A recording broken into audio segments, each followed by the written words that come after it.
இரட்டை இலை தொடர்பாக தேர்தல் ஆணையத்தில் மனு கொடுத்த சூரியமூர்த்தி என்பவர் அதிமுக உறுப்பினரே கிடையாது என்பதால் அவரது மனுவை நிராகரிக்க வேண்டும் என அதிமுக பொதுச் செயலாளர் எடப்பாடி பழனிசாமி வலியுறுத்தியுள்ளார். இரட்டை இலை சின்னம் ஒதுக்கீடு விவகாரத்தில் தேர்தல் ஆணையத்தில் எடப்பாடி பழனிசாமி பதில் மனு தாக்கல் செய்துள்ளார்.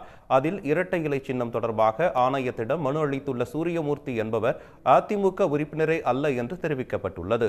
5 ஆண்டுகளுக்கு ஒருமுறை கட்சியின் உறுப்பினர் அட்டையை புதுப்பிக்க வேண்டும் என்ற நிலையில் 2013ஆம் ஆண்டுக்கு பிறகு அட்டையை புதுப்பிக்காததால் அவரை அதிமுக உறுப்பினராக கருத முடியாது என பழனிசாமி கூறியுள்ளார்.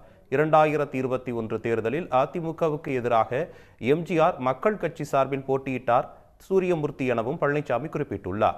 அதிமுகவுக்கு எதிராக ஏற்கனவே 2021ஆம் ஆண்டு சூரியமூர்த்தி தொடர்ந்த வழக்கு ஒன்றை விசாரணைக்கு உகந்தது அல்ல என உயர்நீதிமன்றம் தள்ளுபடியும் செய்துள்ளதையும் அவர் சுட்டிக்காட்டியுள்ளார்.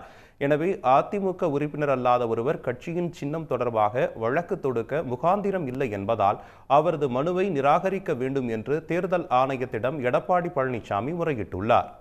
உடனுக்குடன் செய்திகளை தெரிந்து கொள்ள சன் நியூஸ் பெல் ஐகானை கிளிக் பண்ணுங்க.